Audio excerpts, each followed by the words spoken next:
Welcome back to It's Not Normal, the podcast, episode 44. In this week's episode, I want to talk about personal goals and perception of family. Before we get into this week's episode, I do just want to address that I will be a bit nasally throughout this episode. I haven't been feeling 100% the last few days. I've been feeling a little under the weather, so bear with me if things get a little raspy or if I've got the sniffles throughout this episode. I'm so excited to talk about this. This was another one of your suggestions for this season of the podcast, and there's really so much to get into. So I think it's right that we fight the sniffles and that we talk about it anyway. So let's get into it. I want to start off by talking about personal goals, sort of pre-realizing our trauma versus post-realizing our trauma.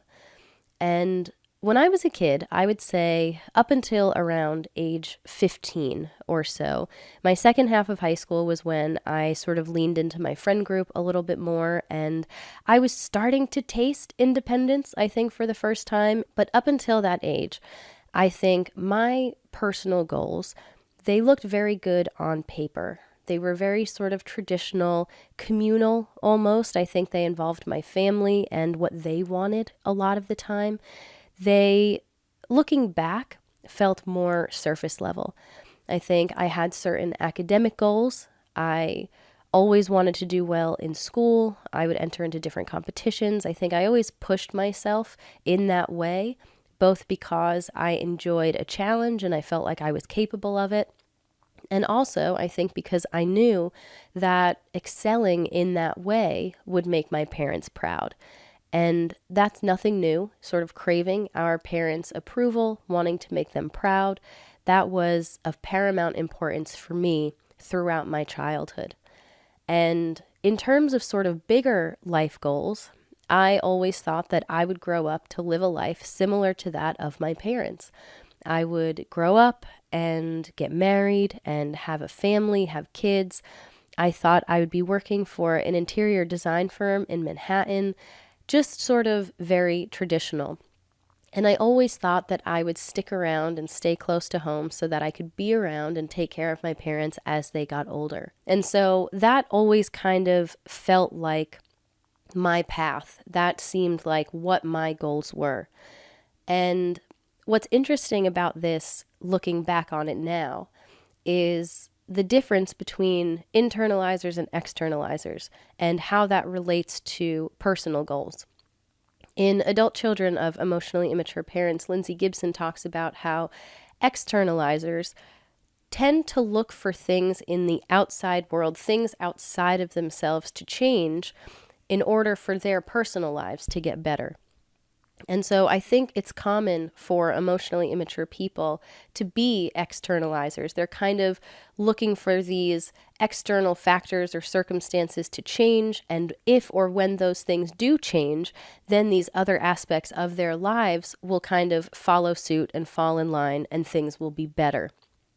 And what's really interesting, I think, about my goals at that time when I was younger, before I had realized all of my trauma, was that they were sort of external.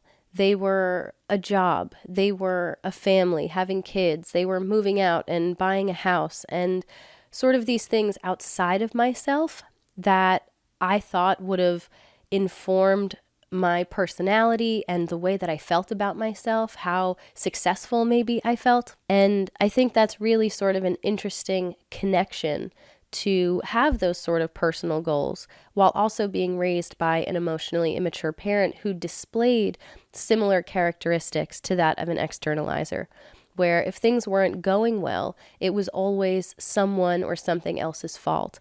And if that thing or if that person would change and do something differently, then all of these other things would be better. And I think one of the biggest differences, sort of transformations in my personal goals now, sort of post-realizing my trauma, is that my goals are so much more personal. They're so much closer to me, and they're not necessarily tied to external circumstances. And I think that that's a really wonderful thing for me. I think it's allowed me to focus on things that I do have control over. And I think it's sort of become one of those things where now it's more about the version of me that's achieving my goals rather than the specific goals themselves. And I think what that allows me to do, one of the things that allows me to do, is allow myself and allow my goals the freedom to evolve as I grow and change, as my priorities shift, as I get older. When I was younger, one of my sort of bucket list goals was to travel across the country. I wanted to take a cross-country road trip, and I was very big into van life when I was 16 or 17 years old. It was just kind of making its way onto my Instagram feed. And as someone who loves the outdoors, and for as sheltered as I was, I think I loved being adventurous. I thought this is the perfect thing for me. I would love to do this. And I remember sort of bringing it up sometimes as I was getting older and I got my license and I was kind of getting closer to an age where something like that would actually be feasible for me. And despite the fact that it was a personal goal of mine, it made my parents uncomfortable. It wasn't something that maybe they fully understood or that they wanted me to do. They wouldn't have been directly involved, and so it wouldn't have benefited them in any way. And so whenever I would bring it up and talk about it, it was kind of met with hesitation or negativity. There was never any real encouragement or, okay, let's talk about this. Why do you want to do this? Can we help you? Let's make a plan. What is this going to look like? It always kind of just seemed like this far off thing that no one besides me would actually entertain. And so I think another big difference for me in terms of my personal goals after moving out of my parents' house is that I feel like I'm actually allowed to have them. And I don't have to feel selfish or guilty for wanting to do things that maybe only I want to do, that maybe only benefit me. They don't have to be communal goals that benefit everyone that's in my life, and that's okay. I think so much of my focus now is living a sustainable life, not only in a physical sense, maybe with the food that I eat or the way that I live my life on the day-to-day, but I think also emotionally.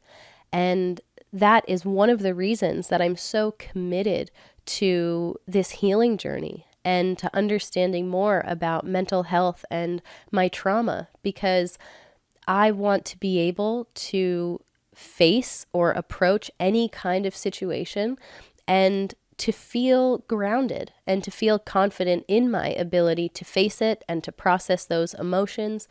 And I think, like I said earlier, that's why now my personal goals feel more about who I am as I'm sort of achieving these things and setting these goals than the specific goals themselves. That for me has been such a big part of healing that's been so beneficial in my personal life, my day-to-day life, is sort of developing this ability to remain level-headed and a bit more objective rather than emotional. And I think I've achieved a level of inner peace that wouldn't have been possible if I were still existing in a toxic environment. And so that, I think, has kind of been the biggest shift for me in terms of personal goals. I think before realizing my trauma, while I was still living with my parents and I was a bit younger, my goals were very much external. And I thought that things in my life would change when these things outside of myself would change. That's when things would be better or different. Those things kind of defined success for me. And now my personal goals are so much closer to home, where if I face a situation that at one point would have been so overwhelming and stressful, and I move through it gracefully and with compassion, and it doesn't kind of sit with me in a negative way like it would have in the past, because I've developed these tools and these skills to process these emotions and to understand where they come from so that they no longer have that power over me. I feel proud in those moments. I think those are the things that make me feel like, wow, I'm doing it. It doesn't matter necessarily what's going on externally. I think it's so much more to do with what's going on within yourself. It all stems from there. And if you have a good handle on that and a good understanding of that, then I think everything else is sort of secondary and becomes just a little bit easier. So that is kind of my take on personal goals. And I do think that that might be sort of a shared experience amongst a lot of us, to kind of turn our goals inward and to focus on ourselves, because that will inevitably trickle down to all of the things that are going on externally outside of ourselves in our lives. And then we've got perception of family. This is something that I wanted to tack on to this topic because it seemed to go sort of hand in hand with it. And it's something that I've been thinking about recently. And I think, realizing your trauma and distancing yourself from unhealthy behavior, from unhealthy relationships, can really alter your perception of your family and where you come from, and also of yourself.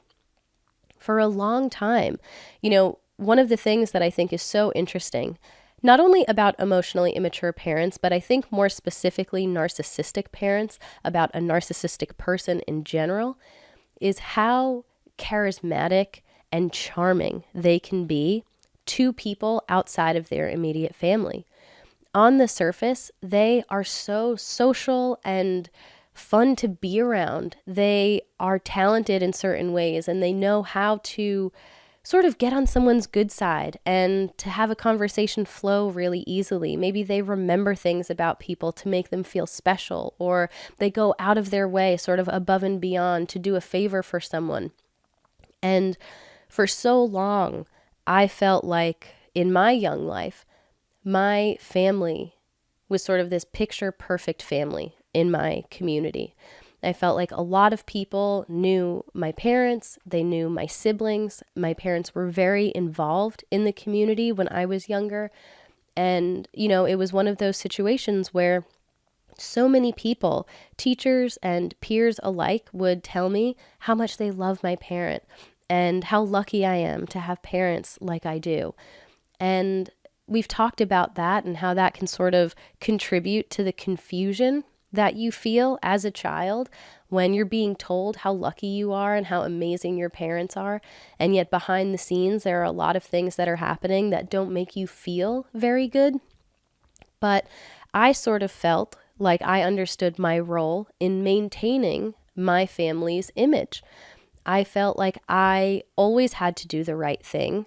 I felt like as a whole, I guess our family, we did well. We did what we were supposed to do. We volunteered. We went out of our way to help other people. We were polite and respectful, which looking back now, I think translated to me as a child being obedient and complacent. But other people would kind of admire our family dynamic and compliment it.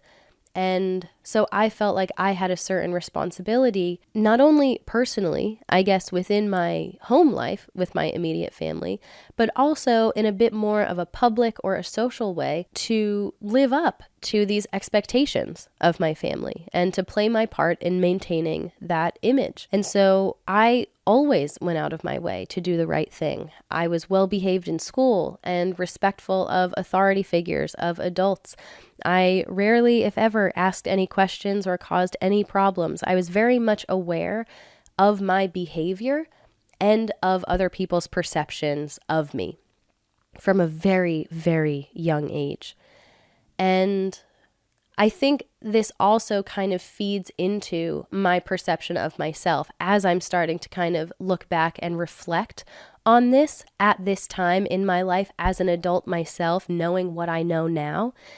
And I think what's so interesting is that part of me, when I was younger, felt proud to be a part of my family unit because of the image that we had amongst other people, because of other people's perceptions of us.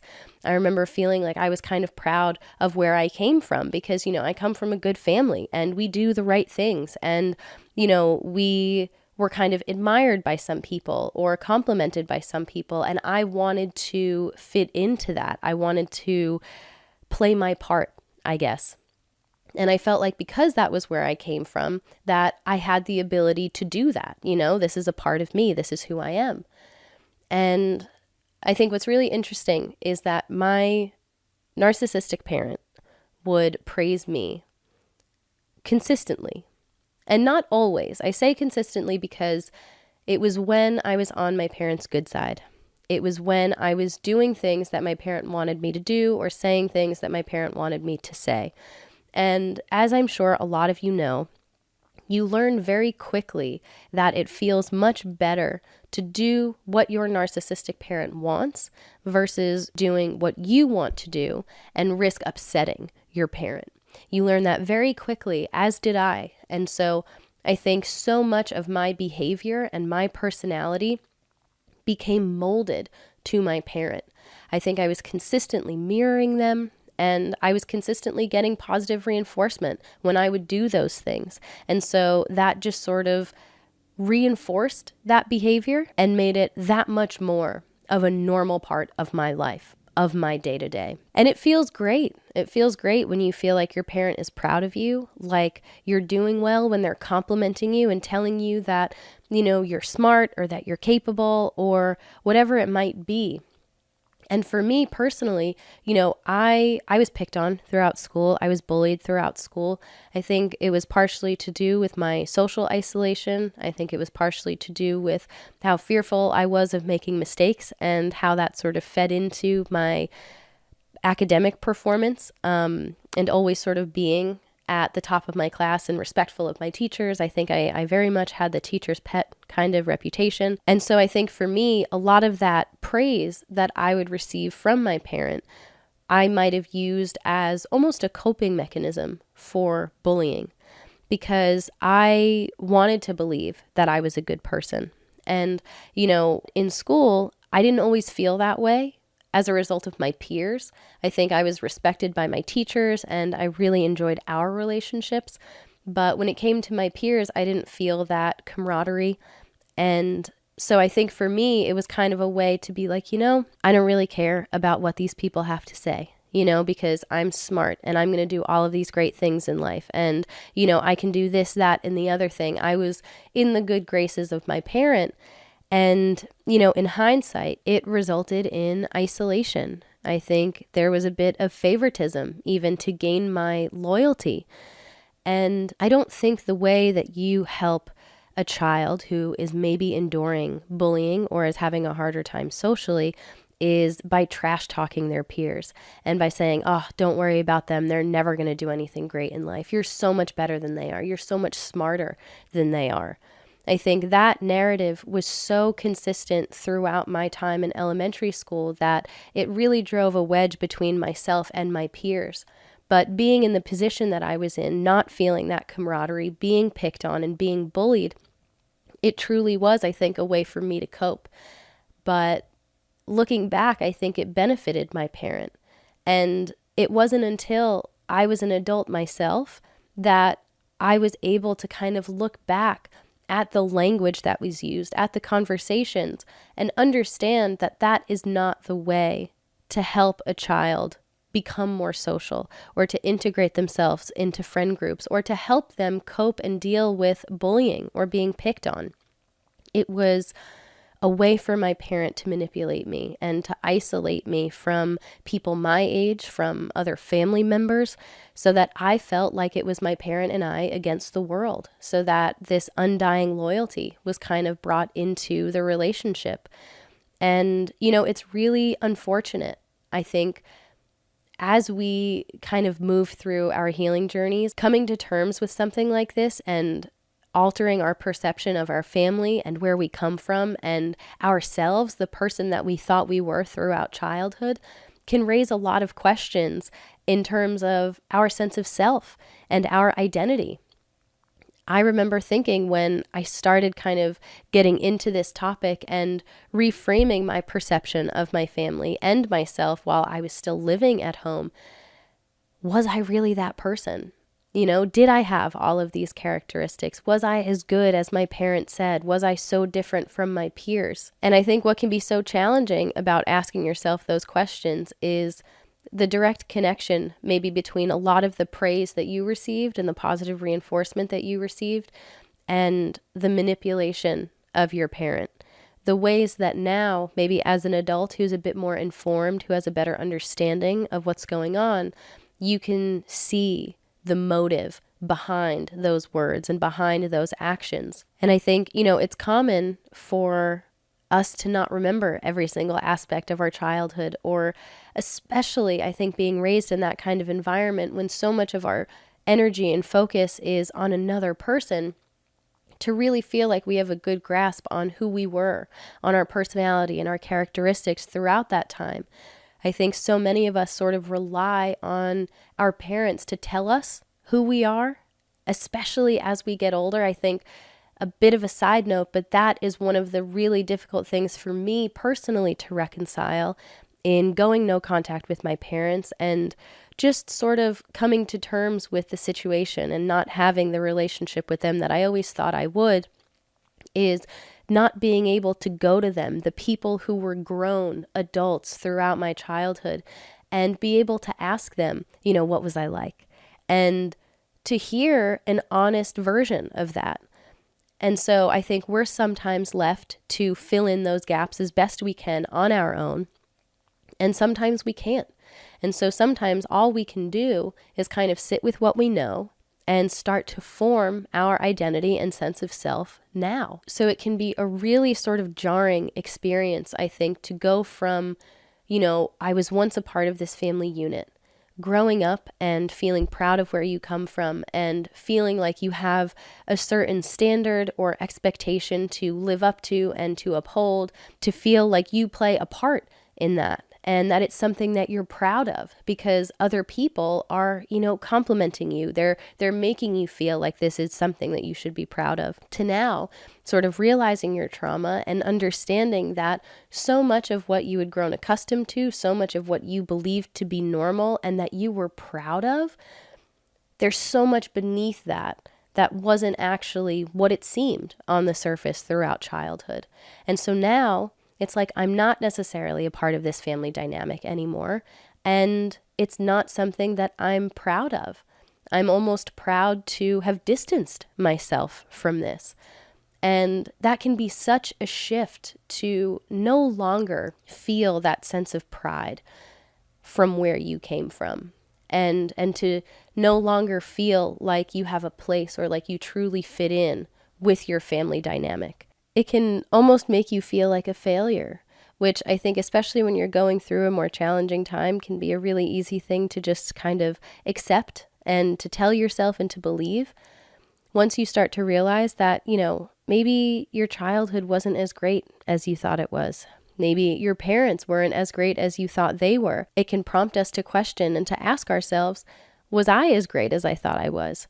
Am I as great as I think I am? Can I be great?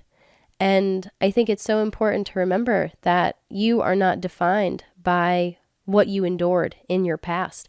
You have the ability to sort of redefine what your life looks like moving forward. I think so often we can sort of feel alone and isolated as we come to terms with all of these things and we have these realizations, which is one of the many reasons that I enjoy and look forward to sitting down every week and talking about these things, because you're not alone. As alone as you might feel personally, there are so many other people out there who are going through something so similar. And I think sometimes the only way for us to feel that sense of community is to be vulnerable with our stories and to share with one another. And I think in that, there is a lot of strength that can sort of help us to move forward. One of the last things that I want to touch on when it comes to perception is the freedom that you can feel as you sort of release yourself from these expectations and from the pressure to maintain this image that maybe your family has for itself, that your parents have crafted and worked so hard to maintain. I think for so long throughout my childhood, I was expected to be respectful and polite, which translated to compliant and obedient. I was always expected to do my best and to excel at everything that I did and to never make mistakes, to always do the right thing. And something that I have worked on consistently, that I'm still working on, is understanding that to be human is to be flawed, and that there are times when we're going to make mistakes, and that's okay. And I think sometimes distancing ourselves from this unhealthy behavior and sort of changing our perception of our family as we start to understand more about our childhood and our trauma, it can kind of release you from these expectations in a way that allows you to be yourself. And you can sort of develop this ability to treat yourself with compassion and with grace as you figure out who that is and how to do that. And you may no longer feel tied down by these expectations or by these standards, because it's no longer your responsibility to keep up the act, to sort of maintain this facade. And that can be so exhausting, especially when those characteristics or those parts of your personality are not true to you. They aren't in line with your authentic self. And so you're consistently pretending to be a version of yourself that's more agreeable or more favorable or more aligned with your family's values. I think sometimes understanding that your parents are not these all-knowing figures, that your parents are just people trying to figure life out also, and that maybe all of these things that you believe to be so and to be true and to be right throughout your childhood aren't actually. You can start to define those things for yourself, and you can start to live a life that's much more aligned with who you truly are and the kind of life that you want to live moving forward. And so I think as much as there's sadness that can sometimes surround your newfound perception of your family and yourself throughout childhood, sort of where you come from, your roots, I think there can also be a sense of relief that comes over you.